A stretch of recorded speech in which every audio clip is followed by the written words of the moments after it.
Hi, I'm Angie Adams from Bandera, Texas, and you're listening to the Two Trees Podcast.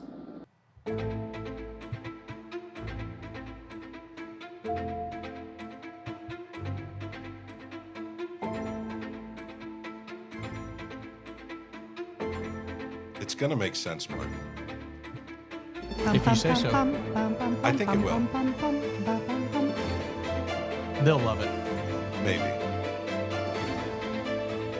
Only if they listen intently.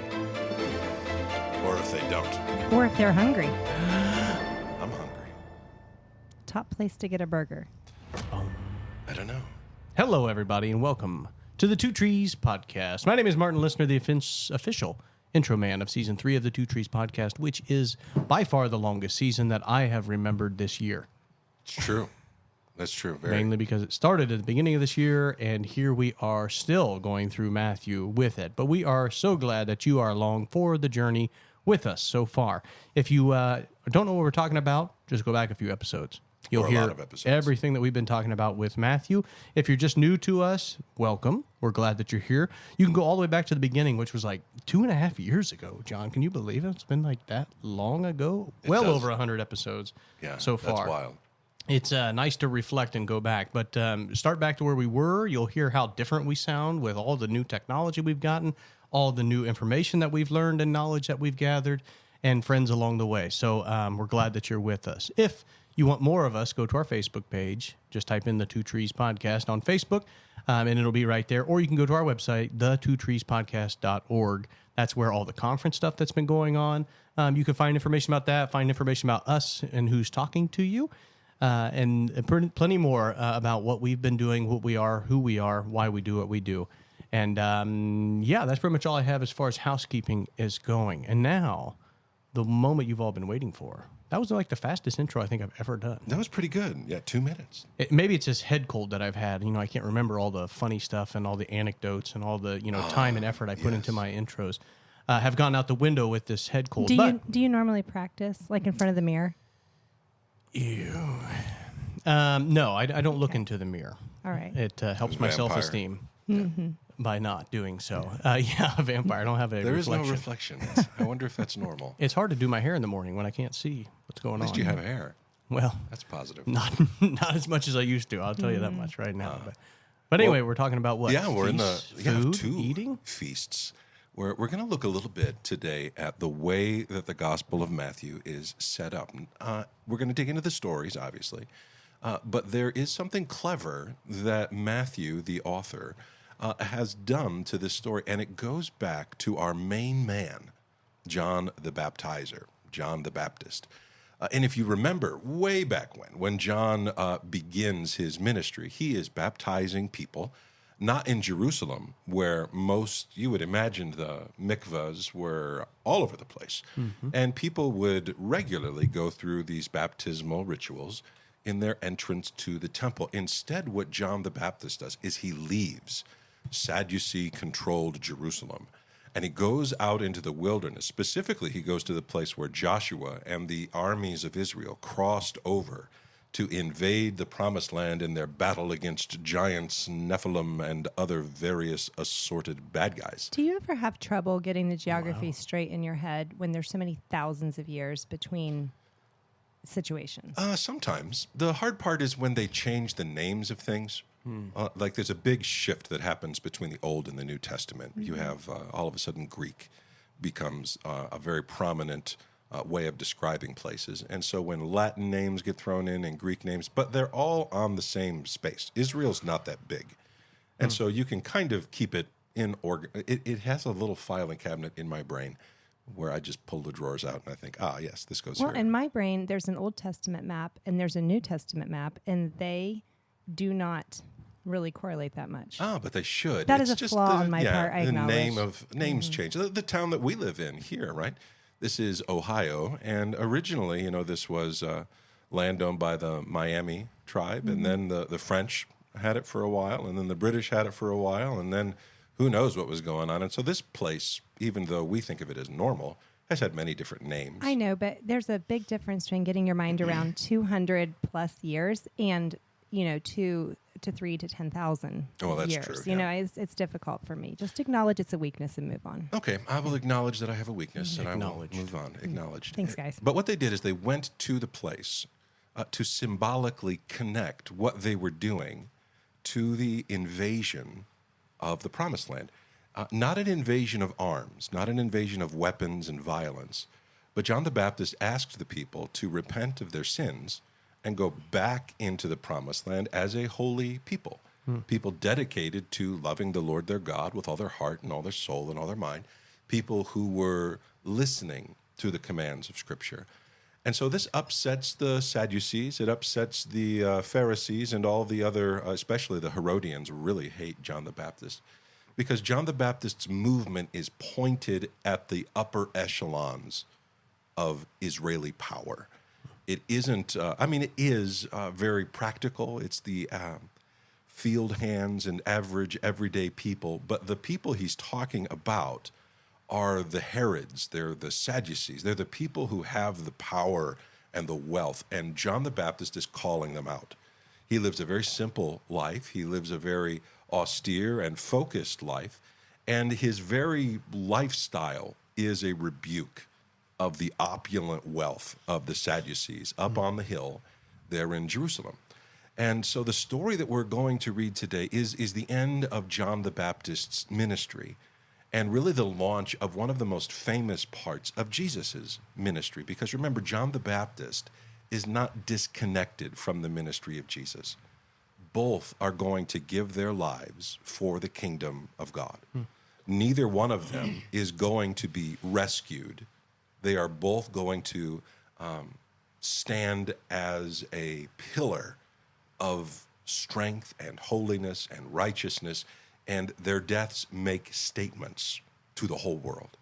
John the Baptist is he's kind of a wild man. He has a lot in common with Elijah and Elisha in the Old Testament.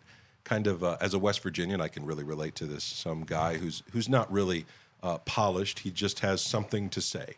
And his honesty connects with people in a way that the politicians of Rome and Jerusalem never could. And so when he begins preaching and saying, you need to repent for the kingdom of heaven is at hand, he begins looking around, not at the poor people, not at the average everyday citizen. He looks right to the top of the social stratosphere and says, look at the rot of our nation. Look at how, because normally people look down and they're like, oh, those uneducated people, the poor, they are not living up to the Torah the way that we want them to. Instead, what John the Baptist is saying is, listen, just because you're hiding your sin better, or because you have enough money to make the courts go your way, doesn't mean that the Lord Most High is pleased with your actions. And so when we go back and we remember that the Herods have come to power just one generation ago, Herod the Great was a fantastically megalomaniac builder and warrior and just a real powerful, important person, but not all stable at all. He's unhinged is what he is. And he is the strong man of the area. He's able to keep Israel under his thumb. He's not Jewish. He is a convert. His family converted a generation before him. And so he doesn't have the gravitas of the ancient Sadducee families. And he feels this pretty deeply. And so he marries into the famous family, the Hasmoneans, right, the Maccabees. And the family of Herod begins to be a dynasty.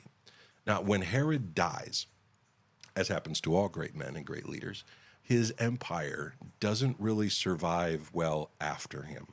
The Romans, remember, don't care who's in charge so long as the taxes get paid and the roads get paved and their officials are treated well. And all of Herod's children begin clamoring for power to inherit the whole estate. And instead what the Romans did is they carved up Herod's kingdom amongst the sons, and they more or less said, you guys compete with each other, because if they're fighting with each other, they won't fight against Rome. And if they're trying to outdo one another, they're going to have great acts that are going to be praised by the Roman officials. And it's actually pretty smart. But the confusing part is they're all named Herod. There's like Herod 1, Herod 2, Herod 3. There's even a girl, and her name is practically Herod as well. Her name is Herodias. And so everyone seems to be named Herod. And this gets confusing for us listening to this. But Herod's family is, they're gross. They define right and wrong, not based on the way that those scriptures tell them to, but they believe that because they have the power, they can make things right because they say so. They begin looking around the rest of the world to the other leaders like the Ptolemies of ancient Egypt and saying, listen, this is how our class of people operate. So there's rules for me, and then there's rules for you. And it's not the same. John the Baptist calls this out, and he begins to say, I demand that there be righteousness among all people. When you say rules for me and rules for you, are you speaking of religious rules or political, Both. rule of law, everything? Okay.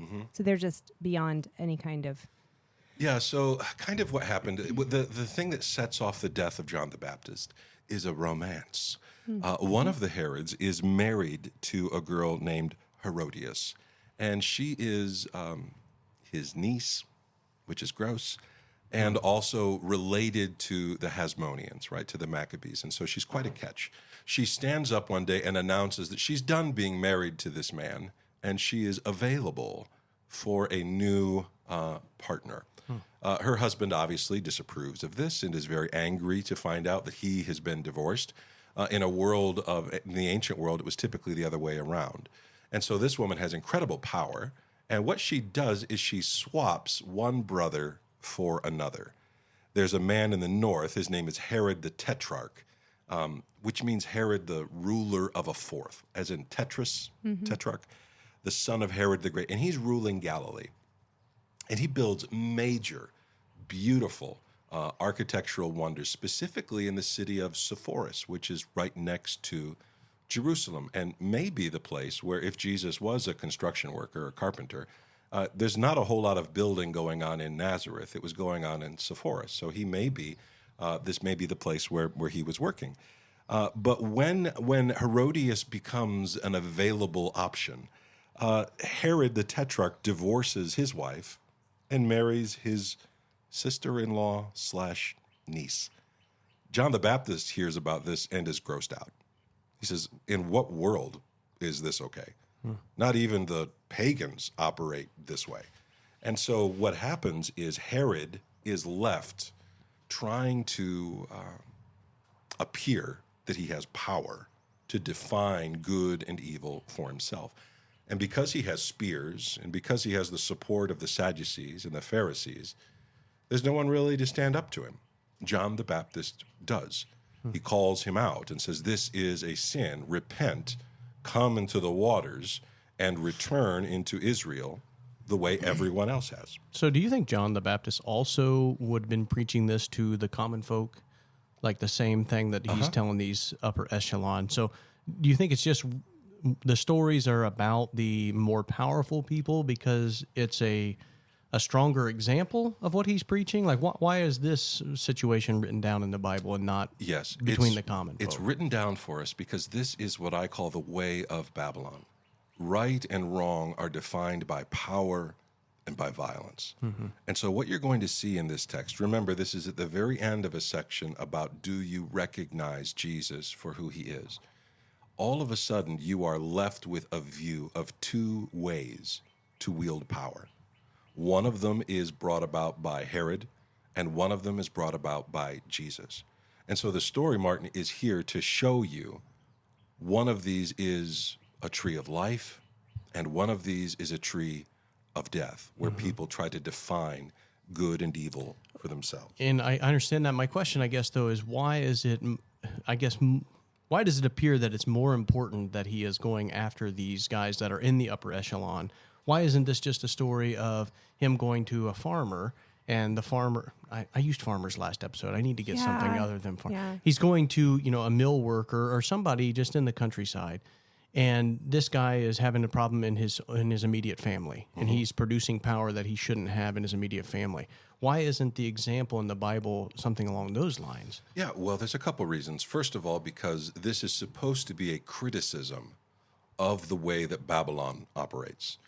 And Babylon operates in power and in violence. That's where its appeal is. And so it's going to shift to the top. You're going to hear the stories of Nebuchadnezzar and not the stories of his servants. When you're dealing with the kingdom of heaven, it's the opposite. You begin to see, Jesus is talking to blessed are the poor in spirit, blessed are the outcasts.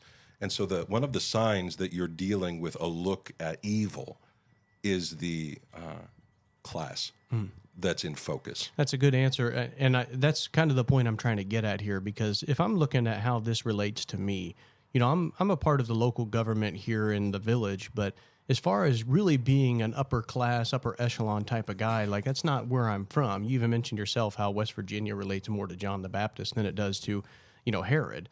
And so it's like, man, how can I find myself in this and be like, well, yeah, I'm nothing like Herod. Like I don't have anything to learn from this because I'm not like Herod. So you are going let to me find just move on past this. Similar to how the parables work, right? There's an obvious story on top of things, but then the more you look at it, the more nuanced it gets. And you begin to realize, this isn't just true of kings. This is true for anyone with power.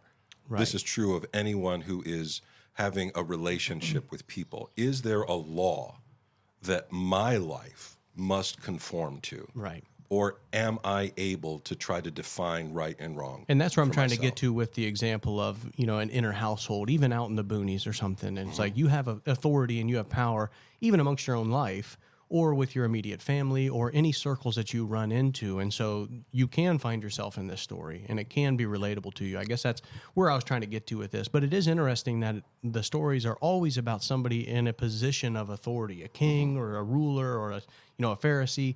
And it's a great answer that's because it's an example of Babylon. When you see someone with immense power or with a bunch of power over a lot of people, a lot of the times that's where the influence of Babylon is more easily spotted, I guess. Yeah, and you see this pretty clearly in the David and Saul cycle. David is the rightful king, and yet he is humble. He's being chased through the wilderness. And Saul, who has everything, you never really admire Saul. You always look at him and think to yourself, this man is foolish, but he's powerful enough to get away with it. And to be honest, I think if we turn that concept onto ourselves, the same is true for us. Absolutely. Well, and the other thing too is that this is not a fictional account. This is what happened. This is what happened. And so if you titled this is the story of how John the Baptist died.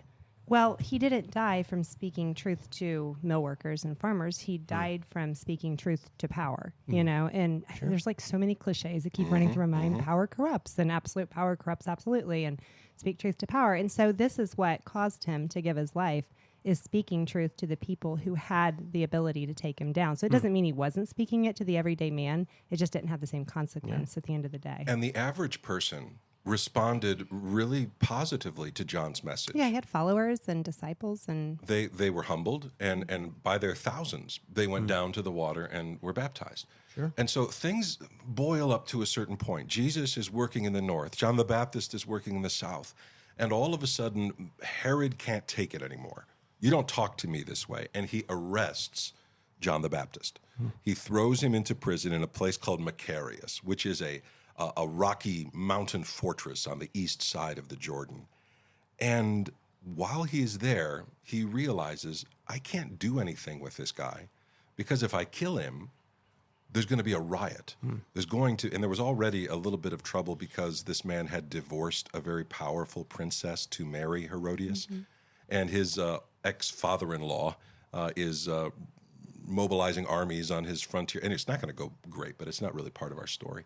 And what we see is Herod has put himself in an awkward position. I can't let him go because then I look weak, and I can't kill him without starting a riot.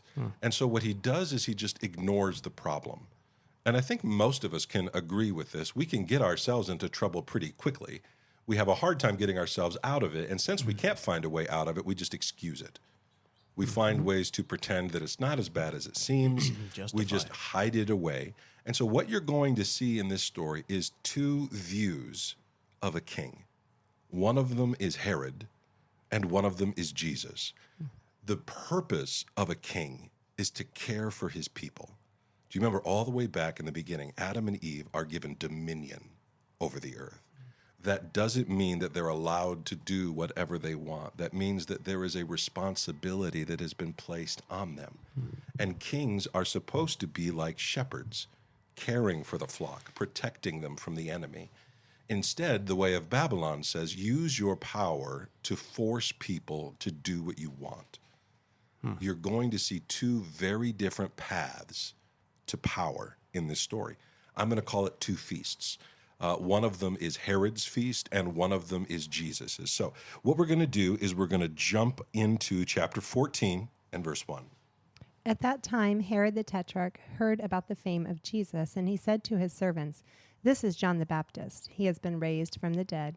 That is why, this is why these miraculous powers are at work in him." Okay, we're going to stop there because this is a little bit of spoiler alert. Matthew tells you that John the Baptist is dead before he tells you that he died. This is one of those literary devices where you start in the middle of things. There's a phrase for it in media res, I think, and it means like it's sort of like a attention grabber. You know, It goes off kind of like a firecracker. Like, wait, did I miss that part? What happened to John the Baptist? And Herod thinks Jesus is John the Baptist's ghost, roaming the hills of Galilee and performing miracles. And you can just imagine Herod superstitious, guilt-ridden, and afraid of what's going on. This is interesting because in just a few pages connected to this, the disciples are going to think that Jesus is a ghost as he comes walking to them across the Sea of Galilee. So this is not what this episode is about, but if you're into weird things, there's a duo of ghosts in here that you can pursue on your own. Keep reading. I'm also feeling that Herod has a very guilty conscience. Oh, yeah. Just in like one sentence, you know. For Herod had seized John and bound him and put him in prison for the sake of Herodias, That's his wife. Yeah. his brother Philip's wife, because John had been saying to him, "It is not lawful for you to have her." Did you notice how Matthew describes Herodias? It's his brother Philip's wife. Yeah, there's not no pretension Yeah, here. right. He is. This is dangerous to write down, by the way. The Herods aren't gone. The talking bad about royal families gets you executed. Keep going. And though he wanted to put him to death, he feared the people because they held him to be a prophet. So there's your motive. He's holding him, and his motivation here is fear. Even though I have the armies, even though I have the castles, even though I have the name, I'm afraid of the people. His motives come out of lust and fear, and never do you look at the Herods and think, Good job. I want to be like you guys. Yeah, keep reading here. This is where it gets into the story proper. But when Herod's birthday came, the daughter of Herodias danced before the company and pleased Herod, so that he promised with an oath to give her whatever she might ask. Prompted by her mother, she said, "Give me the head of John the Baptist here on a platter." And the king was sorry, but because of his oaths and his guests, he commanded it to be given. He sent and had John beheaded in the prison, and his head was brought on a platter and given to the girl, and she brought it to her mother. And his disciples came and took the body and buried it, and they went and told Jesus. So here is the feast of Herod. It's a birthday party. They're celebrating his own birth. And who comes dancing but his daughter? This is forbidden fruit, right? It says she pleased Herod. This is gross. She's not doing the Macarena up there, okay? This is a sensual activity, and Herod is in lust, apparently, for his daughter. Wouldn't she be like his fake daughter niece? Yeah, stepdaughter. Right? Yeah, Like, you're there's- running out of relatives There's to so be here. many Yeah. adjectives that you But could he put has here. married her mother. And so there is this is not okay. This is going to, and what is the fruit that comes from this? It's death. It comes about that Herod looks at this and he makes a promise. Ask me for anything and I'll give it to you. He's trying to act the great king. But it reminds me of another woman who is told almost the same thing by a much greater king than Herod the Tetrarch. There is a king in Persia, a man named Xerxes, whose wife is so wonderful and so beautiful and does such a wonderful job being the queen that he tells her, ask me anything. And her name is Esther. And so what you see here is almost the polar opposite of the Esther story. This is seduction and violence married together. Whereas in the Esther story, it's used to curb violence, to rescue people. Here in this, you might call Salome the anti-Esther. They are opposites of one another. Not to jump into the deep end, but do you think there's anything, pushing this to happen in the physical world? Because I'm just thinking, if you're Herod, you are the king, and you have a wife, which is your sister-in-law, brothers, whatever, whomever.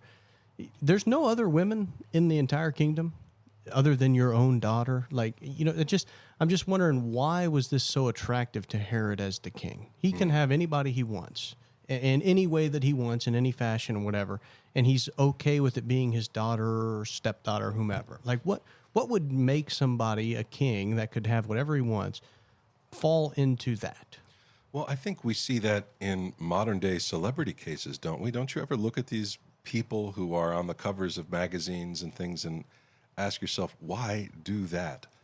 You have all the money, you have all the power, you could do anything, and you fall into this trap. Yeah, I think that there is a very real supernatural enemy who is controlling Herod.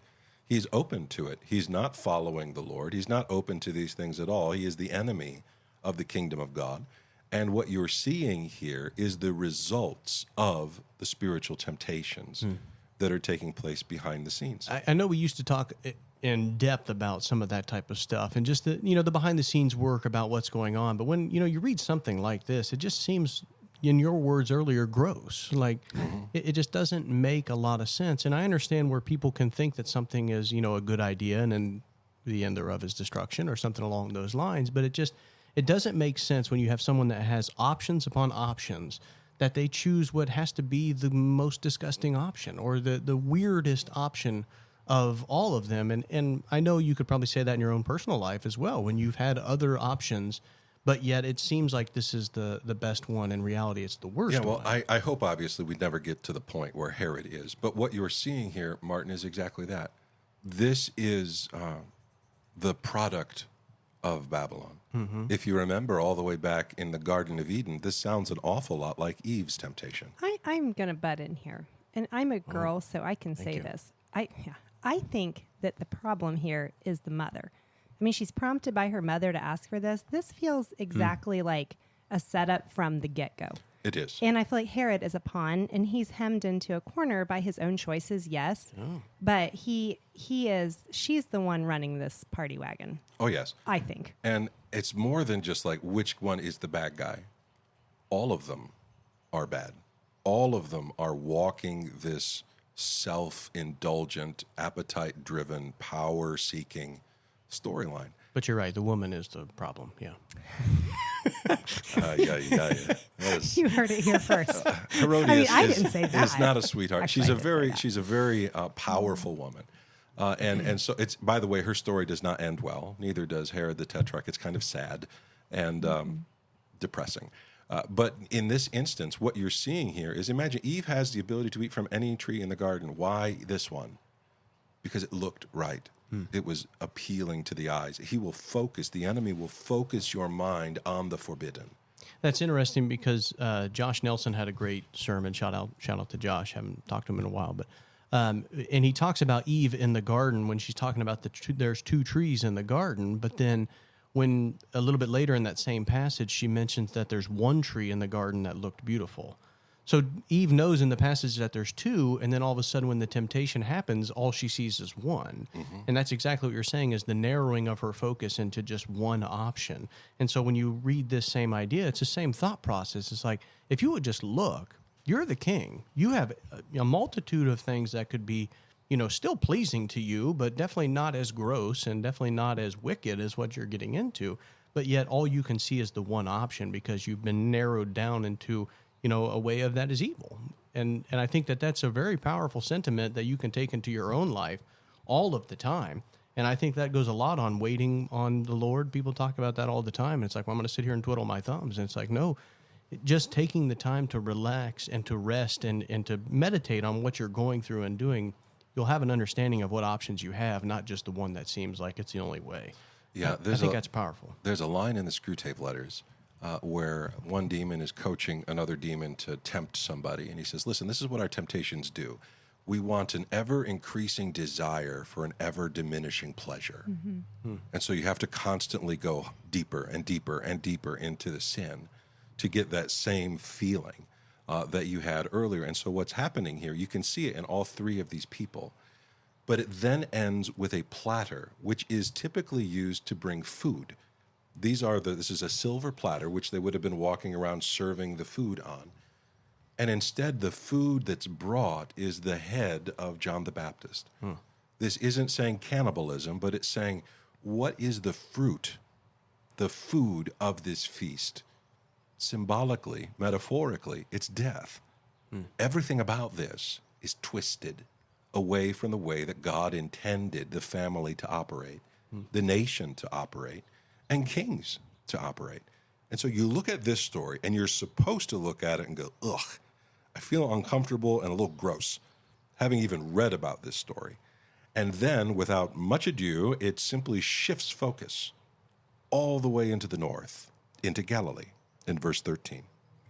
Now when Jesus heard this, he withdrew from there in a boat to a desolate place by himself. To where? A desolate place by himself. Okay, so Herod is in a richly appointed feast hall, right? This is as nice as it gets, right? Jesus is in the wilderness. Keep going. But when the crowds heard it, they followed him on foot from the towns. When he went ashore, he saw a great crowd, and he had compassion on them and healed their sick. So here's the king in motion. He comes off the seas when he sees there is a need. Herod has not done this. As a matter of fact, do you think there were any hungry people in Herod's vicinity? They're not invited to the feast. This is for the high muckety-mucks, all right, the guys who really know what's going on. Herod, though, he's away in secret, walking in sin and death. In a place that is garden-ish, he has made the wilderness of sin. Can we focus on muckety mucks for a minute? It's a very important Tell us word. how you really feel about hierarchy. I have many opinions. I will keep them and my politics to myself. But what happens here is Jesus, and Matthew is purposefully focusing your mind here.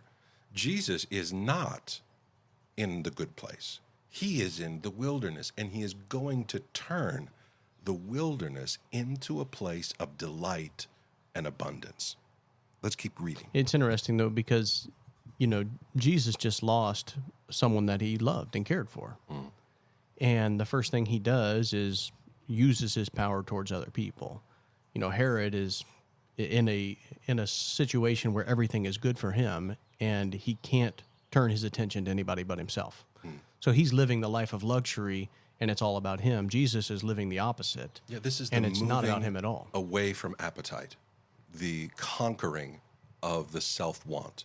You see it in Jesus quite a bit. And it isn't to say that Jesus doesn't have wants. He does. But it is that he never hits the point where others don't matter. Right. Where he isn't loving towards them. Well, even in his crucifixion. When Lazarus dies, it says Jesus wept, Jesus cries. So you think he probably shed a tear when he knows John the Baptist is beheaded. So this is a time of, darkness for Jesus. I mean, he's weeping. He's probably mourning the loss of a friend, a loved one. And yet the first thing he does is he heals and has compassion on the crowd. Yeah, well, I'm going to give a little bit of a spoiler alert here. This may not be in chronological order, but it is there thematically. You're supposed to think this way, to see what Jesus does. And remember, the disciples of John, they go follow Jesus. Remember, they had just come up to him a few chapters ago asking, hey, are you the real deal? Why aren't you doing things the way we'd hoped you were? And so there's a lot of emotional turmoil definitely happening here. But what you're supposed to be looking at now is, okay, this is how Herod and the darkness operate. And this is how the Son of God and the kingdom of God operate. Now ask yourself, how do you operate? Okay, let's keep reading. Now when it was evening, the disciples came to him and said, "This is a desolate place, and the day is now over. Send the crowds away to go into the villages and buy food for themselves." But Jesus said, "They need not go away. You give them something to eat." They said to him, "We only have 5 loaves here and 2 fish." And he said, "Bring them here to me." And he ordered the crowds to sit down on the grass, and taking the 5 loaves and the 2 fish, he looked up to heaven and said a blessing. Then he broke the loaves and gave them to the disciples, and the disciples gave them to the crowds. And they all ate and were satisfied, and they took up 12 baskets full of the broken pieces left over, and those who ate were about 5,000, besides women and children. Okay, so we're going to do a little bit of thinking here. Jesus is in the wilderness. You would normally think Jesus is in the garden, but he's turning the wilderness into the garden. These desolate places become little pockets of Eden because the king is there.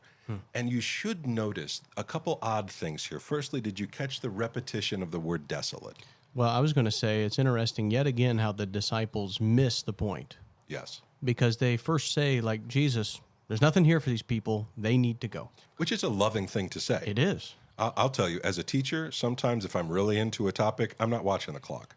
Right. I'm just talking, and then I'll look in the back and someone's giving me the signal, like normally it's like the hand-eating nachos or something like that, like land the plane. But once again, they're saying, like, listen, we can see around us. We have an understanding of how this world works, and these people need to eat. So we need to figure out a way to get them to eat. And Jesus is saying, don't you understand? Like, I supply more than anything. Like, I am the source of all food. They don't need to go anywhere. Like that. That's just one more time where the disciples just right over their head. Yeah, I'm going to feed them. What do we have? He says, and I like this, he says, you feed them. Yeah. As though, like, that was an option for them. Like, I don't want to. Like, there's thousands of people here, Jesus. And what do we have? We have 5 little rounds of bread, kind of like naan or like a flatbread, and 2 little fish. That's not enough to feed thousands. As a matter of fact, you should be a little bit intrigued by the fact that the number is 7. It's a perfect amount. And what happens here is that all of a sudden they start feeding people, and they never run out. I think that this is showing a little bit forward, where the Jesus is going to be going away, and the disciples are going to need to be feeding the sheep, like later on. And they probably felt inadequate to it, especially after he leaves. They see him ascend, and then the church is on them, essentially. But they keep going back to him to get everything they need to continue to feed people. You see what I'm saying? Absolutely. Like, I see this looking forward a little bit, just in these few sentences. Can I ask a question? Sure. That's my job, Martin. It's very interesting. Thank you, Rose. How the disciples, or what the disciples tell Jesus to do. This is a desolate place, and the day is now over. Send the crowds away to the village so they can buy foods for themselves. Was Jesus holding the people there? No. So the people could have left at any time. Yep. And they could have, got admission back into Jesus. They didn't have to pay for another ticket to get in. In and out like privileges, they can like a leave, parking garage. Show your And- stamp on your hand. and they Right. can go buy food or whatever and come back. So why are the disciples telling the people what to do? The people can take care of themselves, Yeah. and yet they say, Jesus, make them Make go them go. and eat.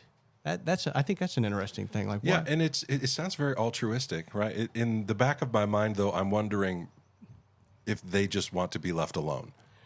Like, that's enough, Jesus. It's the end of the We're workday. tired. Send them away. And he says, did you catch the line where he says, makes them sit down on the green grass?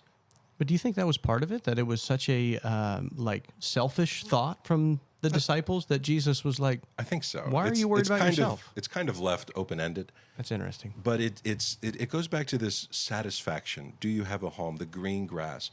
This isn't it isn't random. It's put in there on purpose. A minute ago, it was desolate. I don't think of desolate and green grass as going together. Yeah, that's quite the switch But up. suddenly, they are made to lie down in green pastures. It reminds me tremendously of Psalm 23, where you're looking at the shepherd making his sheep to lie down in green pastures and providing for them. Put that next to Herod, and you see the difference. One of these tends towards the love and the care of others, and the other is self-focused, appetite-driven. I make decisions based on what I want and what's best for me. I do not have time for the needs of thousands of others. It says that he took them and he broke the bread and he gave thanks. I always picture this as like praying over your food, And like the endless debate as to whether or not appetizers count, like do nachos at the Mexican restaurant, do those come pre-blessed or do you have to pray over them? Instead, Jesus is not doing that. He's not just thanking God for the food, but there was a tradition amongst Jewish people, and still is, to have specific prayers that they prayed at regular times of day. If it would start raining, they had a prayer for the God who gives rain. If it was the harvest time, you would say, blessed are you, Lord our God, King of the universe, who brings forth bread from the earth. And so we don't know exactly what Jesus says here, but it's most likely something like this. All bread comes because the God of the heavens gives them. Later on, we're going to read a line that says, every good and perfect thing cometh down from the Father of lights. When we read the stories of Jesus, it's almost as though the maker of bread that invented it in the first place is active in his own creation. You don't get this sense of wild fairy tale-like ideas where, he blows the whistle and a castle erupts out of the mountain. Instead, you get the idea that he spoke to the water and it became wine. Water always becomes wine. That's where you get wine from. It's as though the whole middle is cut out, and you just see this natural progression of God's activity. I feel like there was something we read that included that idea once upon a time. Can you help me out here? It was probably C.S. Lewis, because he's brilliant. But he talked about how God is always in the act of creating. And so to see this, something along these lines. And I really love that idea. I forget the name of the article. You'll find it in the book called God in the Dock, where gotcha. he has an article about this, about how God is, the miracles of the Bible are not fanciful fairy tales. They don't follow the same rules. No, I don't think so. Okay. It might be. I can go double check. I think another interesting point, I'm not sure if you're hitting on this next or not, but it's interesting to me when Jesus stopped giving them food. Do you know where I'm going with this? Take me there. How about verse 20? And they all ate until they were satisfied. When I think about the blessing, because, a lot of this, what we're talking about is when you have power, when you have authority, when you have resources, there's a responsibility that comes with this, that you can go the way of the kingdom of God or you can go the way of Babylon. And these are two very stark examples of one way and the other. But this, I think, is something that we struggle with, maybe at least in the United States, at least in this small pocket of where I've done, is when we do have an abundance, when we do have the ability, how much do you do? How much do you give? When do you stop? When do you not? And I feel like there's such an idealistic viewpoint of like, we'll give to what is satisfactory. Like, I've given you enough. You need to figure out how to be efficient enough to make that satisfy you. And so we try to limit what we put on because that's enough. I've decided that that's enough for you. You should be satisfied with that. Jesus doesn't say, you've already had your 2 pieces of fish, move along.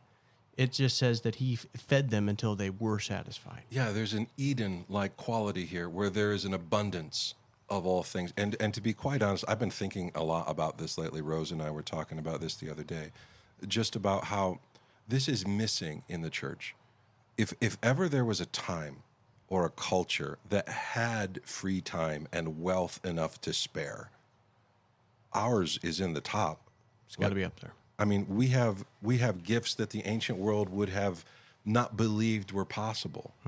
And yet we are as self-focused and utilitarian a people as I have ever come across, and I've been all over the world. What I look at in the church in America, I don't come away and think these are a people who value beauty. These are a people who value one another. These are a people who are caring and compassionate and celebratory. Instead, you get the idea, you would think we were starving with the way we fight over bones. This is mine, this is mine. The power has to be this way and this way. I don't see this Eden-like quality amongst our people or amongst the vision of the churches. Right. We are in a desperate battle for the scraps instead of waging war against the gates of hell. That's hard. I mean, when you see people that have struggled, I mean, there's people that have lived on this earth in this area for a long time, decades upon decades, and they probably have seen some times where it wasn't as, bountiful as it is now. And, people always look back to the Depression and certain times where it's like the flip of a switch could really end a lot of this stuff. But to me, that just puts even more perspective on what really is the important part of it. if your wealth and your power and your authority can be taken away just because somebody, something, somewhere says it is it really power, wealth, and authority? Well, let me turn it a different direction, because this has been heavy on my heart lately. So imagine for a moment that you were to take that mentality and apply it to other relationships. I would love this woman, but she might not love me tomorrow. I would care for this child, but I don't know that, this one will stay with me and she'll be my kid for forever. I don't know how this will work. Anytime that you love someone, you open yourself up to the danger of hurt and loss. You can't do it otherwise. And so the idea that I'll protect myself through the accumulation of wealth is not going to actually meet the need. And so I don't care if your freezers are full. Jesus talks about this, about how there was a man who built a great barn and it was filled. And so he built an even bigger barn. And he thought, now that I have all the stuff, I will live in happiness. And he says, thou fool, tonight thy soul is required of thee. The American church is heading the wrong way. We are very addicted to the individualistic pursuit of utilitarian pleasure. And we are not seeing the garden in our dreams, in our visions, in what we're pushing for and what we want. If you're going to love your children, you can't have the fear that they're going to grow into teenagers and not like you, because all teenagers kind of do that. You have to just love the child, knowing that it's going to come with pain, that it's going to come with loss. When Jesus does this, he calls out for the forgiveness from the cross. And so it's interesting to me, the church talks all the time, we want to be Christ-like, we want to be Christ-like. And one group believes that means, the abundance of miracles, and another group seems to mean we have to have the right doctrine. But where is the group of people who's talking about bearing the needs of others up the cross? I don't see it. And so when you look at this, there has to be a blending of the two. In Eden, you find both immense beauty and you also find incredible practicality. It's application and symbolism all in the same thing. The church seems to either pick one or the other, as though they were at war with. And I kind of view them as arms of the cross. That when I am being Christ-like, both of these are part of my calling. And it's a beautiful thing to sit the family down on the grass and feed them as much as they can. Like every church potluck, this is the goal. No lady brings her food in the hopes that she's taking it all home with her. Right. As you want to be the first one done. You want to be the late. All mine got ate right away. I took a chili one time, and I took most of it home. I think as soon as people found out I cooked it, they were like, "Yeah, I don't know about that." You should have taken that stew you made at New Year's Eve. I make a mean Guinness stew. Yeah, except my wife does not think so. But I mean, you just think of all the times that Jesus talked about, like, giving generously and giving with the idea of not getting back, and just all these. But in, like you're talking about, taking other people's stuff with them to the cross, is like he's talking about he gives life and he gives it abundantly. But then he also, there's just so many different times that are running through my mind. And I'm trying to find the perfect analogy, and I'm falling short on it. But again, it's just this idea that when you give the love to somebody, it's almost always going to come with repercussions. There's almost always going to be something. And it's like, well, how many times do I let that happen to me? And he says, how about 70 times 7? Yeah. Like there's so many things where it's like, Jesus is on the cross. These people are literally spitting on him, and he's dying for them. He has them on the front of his mind. I know he's all omniscient and whatever, but he had to be thinking about the guys right in front of him first, right? Yeah. He's thinking about me when he's on the cross and everybody listening, but those people were literally, physically right in front of him, doing the worst things to him, and he's dying for them. It's like, think about that the next time you have to forgive somebody because they cut you off in traffic. So the direction you took that is, I think, the ultimate expression of this, and that's the cruciform. In the cross, all of this comes into focus. All of this is leading up to that. The king on the cross. This is what it means to have dominion. Greater love hath no man than this, that he should lay down his life for a friend. This is the idea of love, of a defender, someone who is protecting and meeting the needs.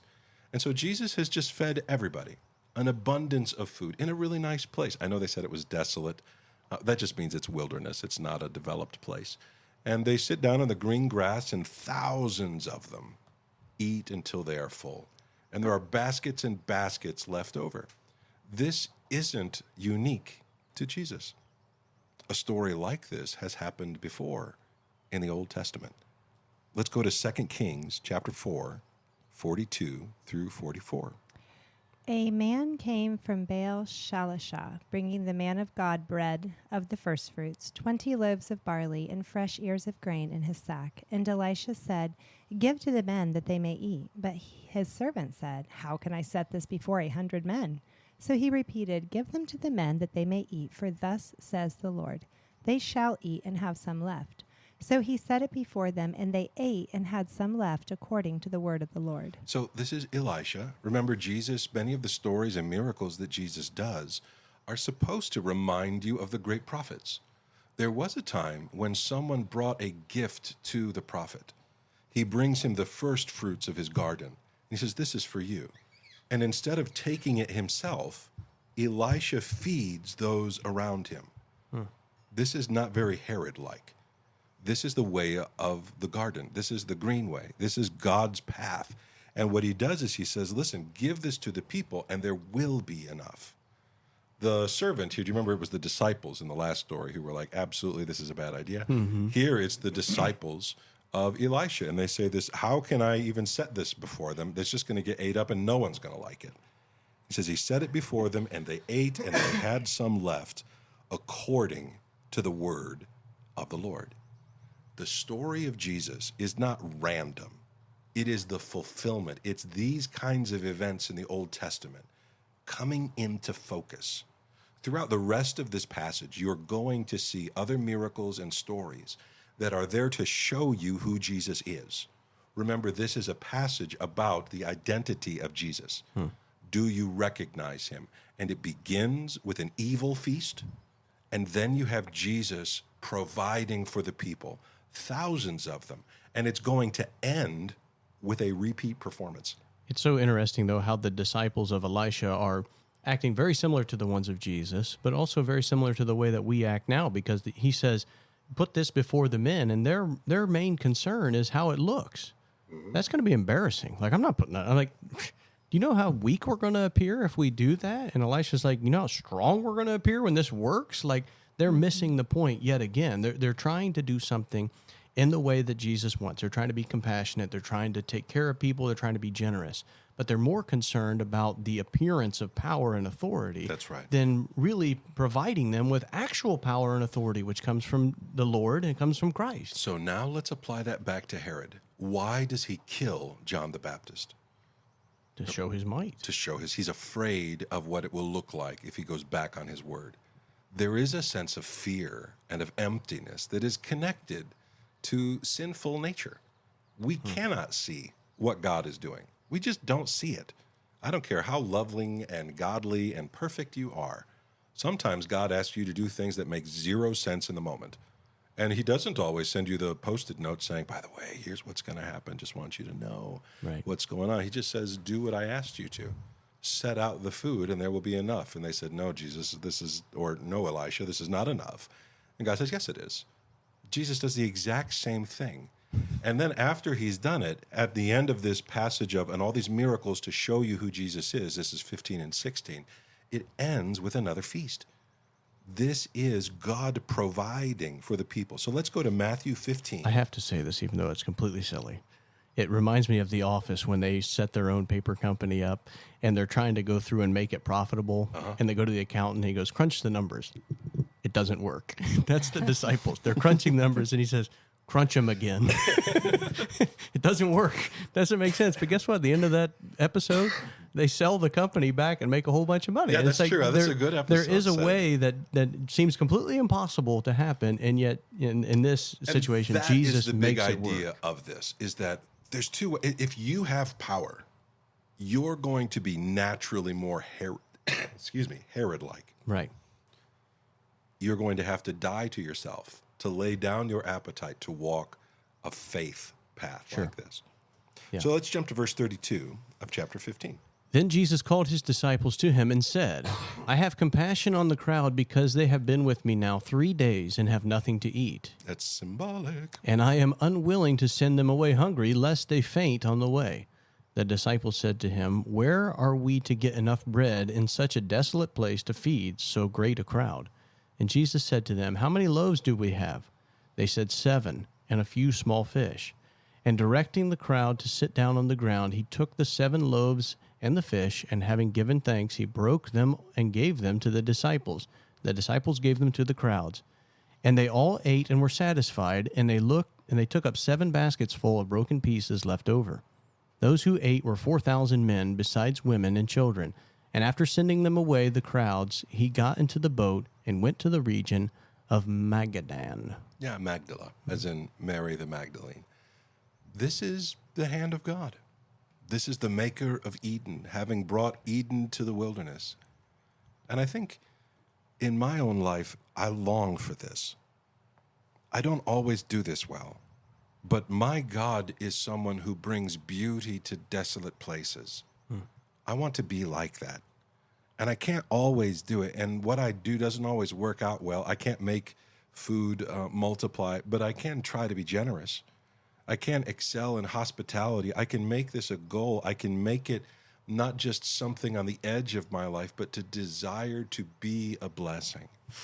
To be a tree means to produce fruit for others, not for myself.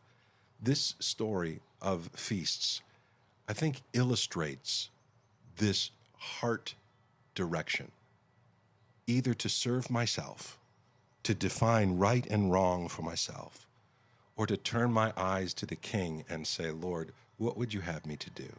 Did you choose this topic because we're working on the conference right now with Carrie Griffel and her idea of the Eucharist and the table and all that? Nope, totally random. Wow.